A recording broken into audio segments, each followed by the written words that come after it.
ተዛሬ እንግዲህ ያገባችሁ አግብታችሁ አምልጣችኋል። እንግዲህ በኢትዮጵያ ላይ አዲስ የወጣው ህግ አንድ ሰው ስለ ትዳር መማርና ፍቃድ ማግኘት አለበት ለማግባት አሉ። ያው መንጃ ፍቃድ አሁን የመኪና ፍቃድ የለም እንደዛ እንደሚሰጥ እስቲ ቪዲዮውን አይተን እናወራበት። በዚህ ሰዓት የተሰማ መረጃ አለ። ማንኛውም ሰው ትዳር ለመመስረት ሲወስን ስልጠና ግዴታ ሊሆን እንደሆነ ተነግሯል። ማንም ሰው የቅድመ ጋብቻ ስልጠና ሰርቲፊኬት ሳይዝ ወደ ጋብቻ እንዳይገባ የሚያደርግ አሰራር ሊጀመር ሲሆን አሰራሩም ከሃይማኖት ተቋማትና ከሀገር ሽማግሌዎች ጋር በመመካከር ስራ ላይ የሚውል ነው ተብሏል። እንደሚታወቀው በአዲስ አበባ የትዳር ፍቺ ካለፉት ዓመታት አንጻር 54 በመቶ ጭማሪም አሳይቷል። ለዚህም ነው አሰራሩ ሊጀመር የሆነው። ትዳር በስሜት ሳይሆን በእውቀት ሊመራ እንደሚገባ ትልቅ ማሳያ ይመስለኛል። እናንተስ በሀገራችን ኢትዮጵያ እንግዲህ ሰዎች ከመጋባታቸው በፊት የጋብቻ ትምህርት መማር ግዴታ ሊሆን ነው እንደሚያስታውቀው የሴቶችና ማህበራዊ ጉዳዮች ሚኒስቴር ይሄንን ቪዲዮ ለማግባት ለሰቡ ጓደኞቻችሁ በሙሉ ላኩላችሁ። ይሄንን ቪዲዮ ብዙ ጊዜ ኮፒ ሊንክ አድርጉት፣ ሪፖስት አድርጉት። ይሄም የሆነበት ምክንያት እንግዲህ ከጊዜ ወደ ጊዜ እየጨመረ የመጣውን ፍቺ ቁጥር ለመቀነስ ሲሆን የቅድመ ጋብቻ ስልጠና ሰርቲፊኬት ሳይዝ ማንም ሰው ወደ ጋብቻ እንዳይገባ የሚያደርግ አሰራር ሊጀመር እንደሆነ ታውቋል። ይሄ አሰራር የሚሆነው ከሃይማኖት ተቋማትና ከሀገር ሽማግሌዎች ጋር በመመካከር ስራ ላይ የሚውል ነው ተብሏል። ከዛ በተጨማሪ ደግሞ በሚኒስቴር መስሪያ ቤቱ የአረጋውያንና ቤተሰብ ጉዳዮች ዋና ስራ አስፈጻሚ አቶ ተስፋዬ ሮበሌ በይህን አሰራር በሚቀጥለው ዓመት ስራ ላይ ለማዋል ዝግጅት እንዳደረጉ አስተዋል። ለተጋቢዎች የቅድመ ጋብቻ ስልጠና ከመስጠት በተጨማሪ በቤተሰብ ጉዳይ ላይ የሚሰሩ ተቋማት ስራቸውን ውጤታማ ለማድረግ የጋራ ፎረም መመስረታቸውንም እንዲሁ ተናግረዋል። መጋባት ያሰባችሁ ሰዎች በዚህ ሰዓት የተሰማ አንድ ጥብቅ የሆነ መረጃ ልንገራችሁ። ያለ ስልጠና ሰርቲፊኬት መጋባት ሊከለከል እንደሆነም ተነግሯል። የሴቶችና ማህበራዊ ጉዳይ ሚኒስቴር ከጊዜ ወደ ጊዜ እየጨመረ የመጣውን የፍቺ ቁጥር ለመቀነስ ከሚቀጥለው ዓመት ጀምሮ ማንኛውም ሙሽራ የቅድመ ጋብቻ ስልጠና ሰርቲፊኬት ሳይዝ ወደ ጋብቻ መግባት የማይችልበት አሰራር ተግባራዊ እንደሚያደርግ ሸገር ኤፍኤም ዘግቧል። ስራውም ከሃይማኖት ተቋማትና ከሀገር ሽማግሌዎች ጋር በመመካከር የሚከወን እንደሆነም ተገልጿል። ለትዳሮች መፍረስ ዋነኛው ምክንያት የግንዛቤ እጥረት በመሆኑ የስልጠና ማኑዋሎቹም መዘጋጀታቸው ተገልጿል። ቪዲዮ እንደሰማችሁት ነው። ከዚህ በፊት ሰላም አለይኩም፣ መጀመሪያ እንዴት ናችሁ? ሰላም ናችሁ? በያላችሁበት ሰላማችሁ ብዙ ይበል። እንግዲህ ከዚህ በፊት ፌስታል ተከለከለ ብያችሁ ነበረ። እንደ ቀልድ የምናወራው ነገር ያው እውነት እየሆነ ነው። ፌስታል ተከልክሎ ፌስታል የያዘ ሰው 2000 3000 የተቀጣ ነው፣ ተግባር ሆኖ ማለት ነው። በኮምቦልቻም በደሴም በአዲስ አበባ የተጀመረው ያው ወደኛ ሀገርም መጥቷል ለማለት ነው። አሁንም ደግሞ ከዚህ በፊት ማንኛውም ሰው ዝም ብሎ በፈቀደው በቤተሰብም በሁሉም ነገር ያገባ ነበርና ምን አደረጉ? ፍቺ እየበዛ ነው በሚል ሲስተም ተመጣ።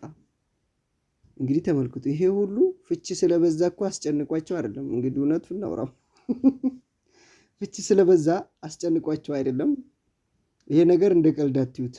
መንጃ ፍቃድ አንድ ሰው ለመያዝ ለምሳሌ የመኪና መንጃ ፍቃድ ስታወጡ ተለማምዳችሁ ምን ብላችሁ ብዙ ብር ከፍላችሁ ነው የምታወጡት። ለምሳሌ እስከ 20 ሺህ እስከ 30 ሺህ ብር ነው ተከፍሎ የሚወጣው። ታውቃላችሁ ሁላችሁም። ይሄ ነገር አሁንም ክፍያ ሊኖረው ነው። ያን ፍቃድ ለማግኘት ተምራችሁ ምናምን የሆነ ክፍያ ይከፈላል። ይሄ ሁሉ ምንድነው? ብር አንጡ ነው። ዞሮ ለማግባትም ብር ከፍላችሁ ነው የምታገቡት። በቃ አማርኛው ምንም ነገር ሌላ ነገር አትውሰዱት። ያዋቁ እናውራካልን ማለት ነውና ይሄ ህግ ዛሬ እንዲህ ከተወራ ነገ እውነት ነው። በቃ ማንኛውም ሰው ህጋዊ ሆኖ ነው የሚያገባው ነው። ህጋዊ የምትሆኑት ደግሞ ስለ ትዳር ተምራችሁ ወረቀት መኖር አለበት። በቃ የምታገቡበትን ወረቀት ልክ እንደ መንጃ ፍቃድ የምታገቡበትን ወረቀት መያዝ አለባችሁ ማለት ነው። መጀመሪያ ትምህርቱን መውሰድ አለባችሁ። ሴትም የሆነች ወንድ የሚጋቡት በሁለቱም ቦታ እንግዲህ ግብር ከፋይ ሆነው ያን ወረቀት ለማግኘት ከፋይ ሆነዋል። ከፍለው ያን ነገር አግኝተው ተምረው ነው የሚጋቡት ማለት ነው። እንግዲህ ተመልከቱ።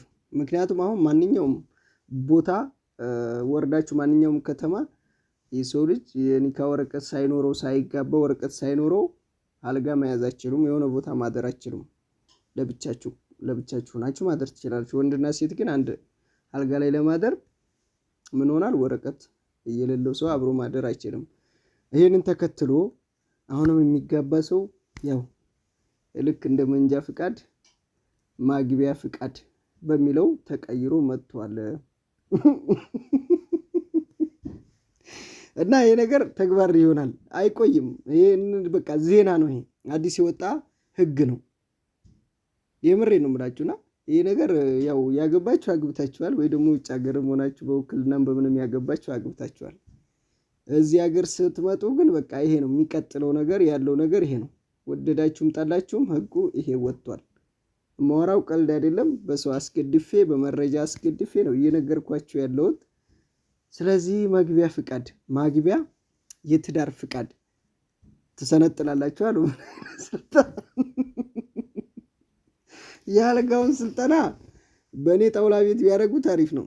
አዳዲስ አልጋ የምሰራው እኔ ስለሆነ የአልጋ ስልጠና ካላችሁ እባካችሁ አዳዲስ አልጋ የኔንም አልጋ እየገዙ ቆንጆ አልጋ ስላለኝ በዛው በእኔ ማስታወቂያ ይሰራል ማለት ነው። እኔንም ገበያ ይሄድልኛል ማለት ነው። የአልጋ ፍቃድ ነው ወይስ እንዴት ቤት ውስጥ ትዳር መምራት እንዳለበት? ሰው እኮ ገንዘብ ካገኝና ስራ ካለው እኮ ትምህርት አይፈልግም። ስራ ብቻ ስጡት። ለሚያገባ ሰው ስራ ይሰጠው የሚል ዜና ቢወጣ ምን አለበት? የምሬን እኮ ነው። ምክንያቱም ለሚያገባ ሰው የሆነ መንግስት እገዛ ቢያደርግለት አለ አይደል? ቤት እንዲሰራ የሆነ ስራ ደሞዝ ያለው ስራ ቢቀጠር እሱ ነው ትልቁ ነገር። እውነቴ ነው። ምክንያቱም ብር ካለው ያ ሰውዬ ሚስቱን እንዴት እንደሚያስተዳድር ትምህርት አያስፈልገውም። በቃ ብር ሁሉን ነገር ያደርጋል። አየችዋ።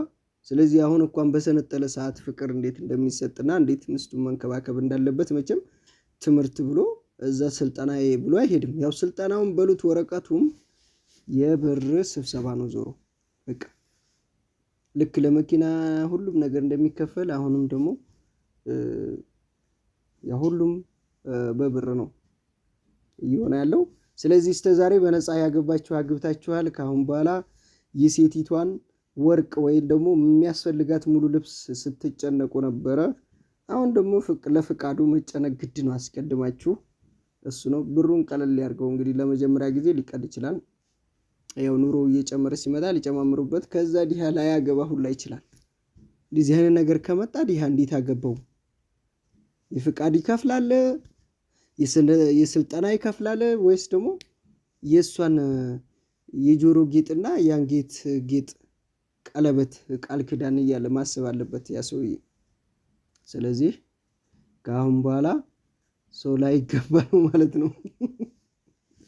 እና ከበሸ ነው ይሄን መረጃ ያገኘሁት። እንግዲህ እስቲ ሁላችሁም ምን አስባችሁበት? ይሄ ነገር ትዳር ሰው ላይ ተጋብቶ እንዳይፋታ ትክክለኛ ነገር መርጠዋል ወይስ ጨዋታ ሆኖ ቀረ ነው የምትሉት? እና አላህ ካላበጀው የሰው ልጅ ትምህርት ስለተማረ አይደለም ትዳር የሚይዘው።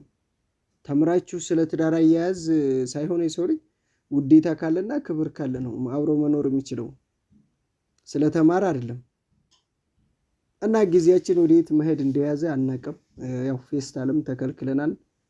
አሁን እንግዲህ በኬሻ ሆኗል ሁሉ ነገር የሚያዘው። ከዛ ዘንቢል ቀን ወጣላት።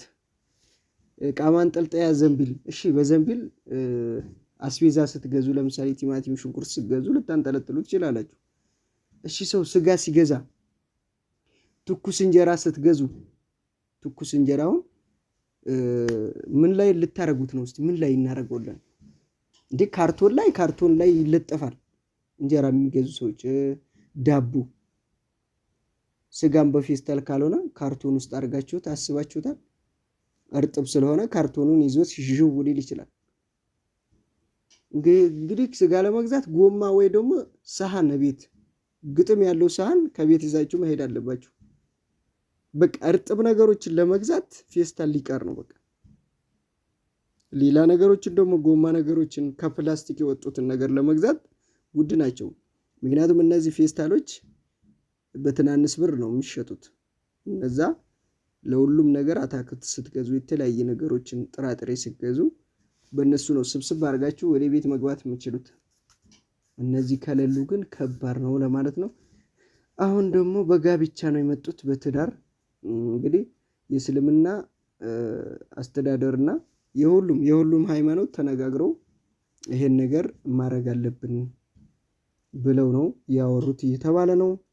ስለዚህ እንዴት ነው ወሬው? ተመቻችሁ? ወደፊት ለሚያገቡት ነው። እኛማ ወለድ እንግዲህ ወደፊት ለሚያገባ ሰው ነው ይሄ ነገር።